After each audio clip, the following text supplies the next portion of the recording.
ನಮಸ್ಕಾರ ವೀಕ್ಷಕರೇ, ಶುಭೋದಯ. ನಿಮ್ಮೆಲ್ಲರಿಗೂ ಸ್ತ್ರೀ ಎಲೈಟ್ ಇಮಿಟೇಷನ್ ಜ್ಯುವೆಲರಿ ಅರ್ಪಿಸುವ ಬೃಹತ್ ಬ್ರಹ್ಮಾಂಡ ಕಾರ್ಯಕ್ರಮಕ್ಕೆ ಪ್ರೀತಿಯ ಅತ್ಯಾತ್ಮೀಯ ಸ್ವಾಗತ ಸುಸ್ವಾಗತ ಅಂತ ಇದ್ದೀನಿ. ಎಂದಿನಂತೆ ನಾನು ನಿಮ್ಮ ದಿವ್ಯಾಲು. ಸ್ವಭಾಷೆಯ ಮೇಲೆ ಅಭಿಮಾನ ಇಲ್ಲದವನು ಸ್ವದೇಶದಲ್ಲಿದ್ದು ವಿದೇಶಿ ಇದ್ದಂತೆ. ಅದಕ್ಕೆ ಹೇಳೋದು, ನಾವಿರುವ ನಾಡು ನುಡಿಯ ಮೇಲೆ ನಾವು ಯಾವತ್ತೂ ಅಭಿಮಾನವನ್ನ ಇಟ್ಕೊಂಡಿರ್ಬೇಕು ಅಂತ ಹೇಳ್ತಾ ಎಂದಿನಂತೆ ಗುರುಜಿಯವರನ್ನ ಕಾರ್ಯಕ್ರಮಕ್ಕೆ ಸ್ವಾಗತಿಸುವ ಸಮಯ ಆಯಿತು. ಶ್ರೀಯುತರು ಶ್ರೀ ಸಂಪೂರ್ಣ ಸನಾತನ ಧರ್ಮ ಸಂರಕ್ಷಣಾ ಸಮಿತಿಯ ಸಂಸ್ಥಾಪಕರು ಹಾಗೂ ಶ್ರೀ ಸಂಪೂರ್ಣ ವರಮಹಾಲಕ್ಷ್ಮಿ ಮಹಾಸಂಸ್ಥಾನದ ವ್ಯವಸ್ಥಾಪಕ ನಿರ್ದೇಶಕರು, ನಮ್ಮೆಲ್ಲರ ಪ್ರೀತಿಯ ಗುರುಗಳು ಶ್ರೀ ನರೇಂದ್ರ ಬಾಬು ಶರ್ಮಾ ಗುರುಜಿಯವರು. ಗುರುಜಿ ನಮಸ್ತೆ. ಗುರುಜಿ, ಇವತ್ತು ಮಂಗಳವಾರ, ಇವತ್ತೇನ್ ತಿಳಿಸ್ಕೊಡ್ತಾ ಇದ್ದೀರಾ ವಿಶೇಷ ಮಾಹಿತಿಯನ್ನ?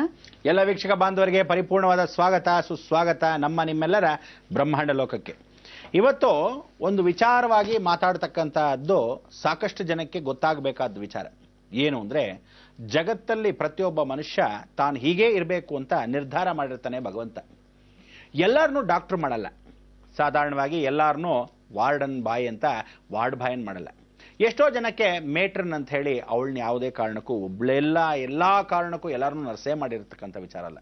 ಒಬ್ಬರನ್ನ ದೊಡ್ಡವನ್ ಮಾಡ್ತಾನೆ, ಒಬ್ಬರನ್ನ ಚಿಕ್ಕವನ್ ಮಾಡ್ತಾನೆ, ಮಾಡ್ತಾನೆ ಆಗಿರ್ತಕ್ಕಂಥ ವಿಚಾರ ಮಾಡ್ತಾನೆ. ಇನ್ನೊಬ್ಬನ ಅಧಿಕಾರವನ್ನು ಕೊಟ್ಟಿರ್ತಾನೆ, ಆದ್ರೆ ವ್ಯಾಮೋಹ ಕೊಟ್ಟಿರಲ್ಲ. ಇನ್ನೊಬ್ಬನಿಗೆ ವ್ಯಾಮೋಹ ಕೊಟ್ಟಿರ್ತಾನೆ, ಅಧಿಕಾರವನ್ನು ಕಿತ್ಕೊಂಡ್ಬಿಟ್ಟಿರ್ತಾನೆ.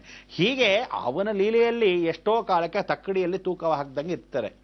ಇದೇ ರೀತಿಯಲ್ಲಿ ಪ್ರತಿಯೊಬ್ಬನು ಕದಿಬೇಕು ಅಂದ್ರೆ ಇವನು ಕದಿಲೇಬೇಕು ಅಂತ ಅವನು ಹಣೆ ಬರ ಇಟ್ಟಿರ್ತಾನೆ. ಇಷ್ಟೊಬ್ಬನಿಗೆ ಎಷ್ಟೋ ರೀತಿಯಾಗಿ ನ್ಯಾಯವಂತವಾಗಿರ್ಬೇಕು ಅಂತ ಹೇಳ್ತಾನೆ, ಅದು ನ್ಯಾಯವಾಗೇ ಇರುತ್ತೆ. ಆದರೆ ಕೆಲವೊಂದು ಕಟ್ಟುನಿಟ್ಟಿಗೆ ಬದ್ಧವಾಗಿರ್ತಕ್ಕಂಥ ವ್ಯಾಪಾರಸ್ಥರು ಇರ್ತಾರೆ. ರಾಜಕೀಯ ವ್ಯಕ್ತಿ ರಾಜಕೀಯ ಮಾಡದೇ ಇದ್ರೆ ಪ್ರಯೋಜನ ಏನು ಅಲ್ವಾ? ಆ ರೀತಿಯಾಗಿ ಒಬ್ಬ ಮನುಷ್ಯ ಉಲ್ಲಾಸ ಸ್ವರೂಪದಲ್ಲಿ ಇರಬೇಕು ಅಂದ್ರೆ ಉಲ್ಲಾಸವಾಗಿ ಆ ಉಲ್ಲಾಸ ಭರಿತವಾಗಿರ್ತಕ್ಕಂಥ ಹಾಸ್ಯವನ್ನ ಮಾಡಲೇಬೇಕು. ಅದಕ್ಕೋಸ್ಕರ ಜೀವನ ಚರಿತ್ರೆಯಲ್ಲಿ ಪ್ರತಿಯೊಬ್ಬ ಮನುಷ್ಯ ತಾನು ತನ್ನ ಕೆಲಸವನ್ನ ಮಾಡಲೇಬೇಕು, ಕರ್ತವ್ಯ ನಿಷ್ಠೆಯನ್ನು ಮಾಡಬೇಕು. ಆ ಕರ್ತವ್ಯ ನಿಷ್ಠೆಯಲ್ಲಿ ಇವತ್ತಿನ ದಿವಸ ಎಲ್ಲಾ ಜಗತ್ತಲ್ಲಿ ವಿಶ್ವಕರ್ಮನ ಸ್ಮರಣೆಯನ್ನ ಮಾಡ್ಕೋಬೇಕು. ವಿಶ್ವಕರ್ಮನ ಸ್ಮರಣೆ ಏನಕ್ಕೆ ಅಂದ್ರೆ, ಇವತ್ತಿನ ದಿವಸ ಬಹಳ ವಿಶೇಷಕರವಾಗಿರ್ತಕ್ಕಂಥ ಅನುಗ್ರಹ ನವಮಿ. ಈ ನವಮಿ ಎಂದು ಏನಂತೀವಿ ಎಲ್ಲರೂ, ಆಹಾ ನವಮಿ ಅಂದ್ರೆ ನವರಾತ್ರಿಯಲ್ಲಿ ನವಮಿ, ಸರಿ ಏನ್ ಮಾಡ್ತೀರಪ್ಪ ಅಂದ್ರೆ ಆಯುಧ ಪೂಜೆ ಮಾಡ್ತೀರ. ಖಂಡಿತ ಆಯುಧ ಪೂಜೆ ಅವತ್ತೆಲ್ಲ ಮಾಡ್ಕೊಳ್ಳೋದು. ಆಯುಧಗಳ ಪೂಜೆಯನ್ನ ಮಾಡ್ಕೊಳ್ತಕ್ಕಂಥ ವಿಧಾನ ಏನೋ ನವರಾತ್ರಿ ಸಮಯದಲ್ಲಿ ನಾವುಗಳು ಮನೆಯ ಮಟ್ಟಿಗೆ ಅಥವಾ ಕಾರುಗಳು ವಾಹನದ ಮಟ್ಟಿಗೆ ಅಥವಾ ಕಾರ್ಖಾನೆ ಮಟ್ಟಿಗೆ ಮಾಡ್ಕೊತಾರೆ. ಆದರೆ ಆಚಾರಿಗಳೆಲ್ಲರೂ ಮಾಡ್ಕೊಳ್ಳೋದು ಯಾವತ್ತು? ವಿಶ್ವಕರ್ಮನ ಜಯಂತಿ ಅಂದು. ಇದು ಉತ್ತರ ಭಾರತದಲ್ಲಿ ಬಹಳ ವಿಶೇಷವಾಗಿರ್ತಕ್ಕಂಥದ್ದು. ಅಲ್ಲಿ ಯಾವ ಕಾಲಕ್ಕೂ ತಿಳ್ಕೊಳ್ಳಿ, ಅಮಾವಾಸ್ಯೆಯಲ್ಲಿ ಯಾವ ಕಾರ್ಮಿಕರು ಕೆಲಸವನ್ನ ಮಾಡೋದಿಲ್ಲ. ಲಕ್ಷ್ಮೀ ಸ್ವರೂಪ ನೋಡಿ. ಅದಕ್ಕೋಸ್ಕರ ಕತ್ತರಿಸೋ ಕೆಲಸ, ಹೊಡೆಯೋ ಕೆಲಸ, ಮುರಿಯೋ ಕೆಲಸ ಯಾವುದನ್ನು ಆ ದಿನ ಮಾಡಲೇಬಾರದು. ಅವ್ರಿಗೇನು ಅಂದ್ರೆ ಆ ದಿನ ಆ ದೇವಿ ದುರ್ಗಾ ಲಕ್ಷ್ಮೀ ಸ್ವರೂಪದಲ್ಲಿ ಬರ್ತಾಳೆ, ಅದು ಖಂಡಿತ ಬಂದೇ ಬರ್ತಾಳೆ ಅಂತ ಅವಳಿಗೆ ಚೆನ್ನಾಗಿ ಗೊತ್ತು. ಅವ್ರೇನು ಹೇಳ್ಬಿಡ್ತಾರೆ, ದೀಪಾವಳಿ ಹತ್ರ ಬಂತು ಊರ್ಗೆ ಹೊಟ್ಟೋಗಿದ್ದಾರೆ, ಅಥವಾ ಯಾವುದೋ ಕೆಲಸ ಕಾರ್ಯ ಅಮಾವಾಸ್ಯೆ ಹತ್ರ ಬಂತು ಊರ್ಗೆ ಹೊಟ್ಟೋಗಿದ್ದಾರೆ, ಬರಲ್ಲ, ಕೆಲಸದವ್ರು ಸಿಗಲ್ಲ. ಇದನ್ನ ಒಂದು ಸಾಕ್ಷಿ. ಆದರೆ ಆ ಒಂದು ನೆರವು ಏನಕ್ಕೆ ಇಟ್ಕೊಂಡಿರ್ತಾರೆ ಗೊತ್ತಾ? ಖಂಡಿತ ಅಂತಕ್ಕಂಥದ್ದು ಗೊತ್ತಿಲ್ಲ ಪ್ರತಿಯೊಬ್ಬರಿಗೂ. ಆ ದೇವಿ ಆರಾಧನೆ ಅಂತಲೂ ಗೊತ್ತಿಲ್ಲದೆ ಅವರ ರಜವನ್ನ ಘೋಷಿಸಿಕೊಂಡಿರ್ತಾರೋ ಅಥವಾ ಯಾವ ಕಾಲಕ್ಕೂ ಕೆಲಸಗಳು ಮಾಡಲ್ವೋ, ಇದು ಸಿದ್ಧ. ಆದ್ರೆ ನಿಜ ಸತ್ಯ ಏನು ಗೊತ್ತಾ?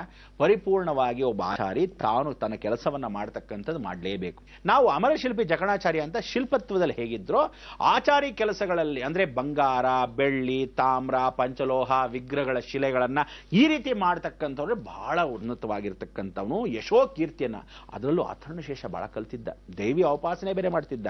ಯಾತಕ್ಕೆ ಇಂಥವನು ಅಂದ್ರೆ ಸುನಾರಿ ಅಂತ, ರಾಮ್ ಸುನಾರಿ ಅಂತ ಅವನ ಹೆಸರು. ಈ ರಾಮನ ಪೂಜೆಯನ್ನ ಮಾಡಿ ತದನಂತರ ದೇವಿ ಆರಾಧನೆಯಲ್ಲಿರೋದ್ರಿಂದ ರಾಮ್ ಸುನಾರಿ.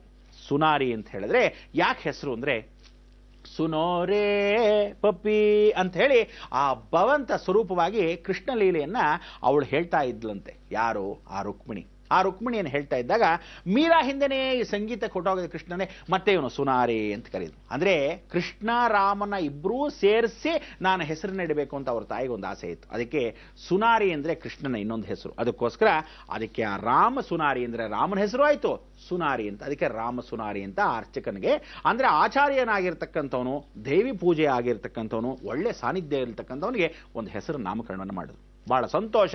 ಅವನ ನಾಮಕರಣದಲ್ಲಿ ಅವನು ಕಲ್ತಿರೋ ವಿದ್ಯೆ ಅಪಾರವಾದದ್ದು.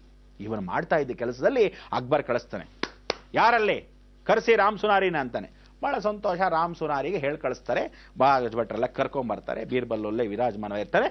ನೋಡ್ತಾರೆ, ಬೀರ್ಬಲ್ ನೋಡಿದ್ಯಾ, ನಾನು ನಿನ್ನ ಕರೆಸ್ತೀನಿ, ನಾನು ಒಂದು ಪಂದ್ಯವನ್ನು ಇಡ್ತೀನಿ, ಜಗತ್ತಲ್ಲಿ ಯಾವ ಕಾಲಕ್ಕೂ ಯಾರು ಸ್ವಲ್ಪನೂ ಕದಿದೇ ಇದ್ದ ಹಾಗೆ ನಾನು ನೋಡ್ಕೊತೀನಿ ಅಂತಾನೆ ಅಕ್ಬರ್.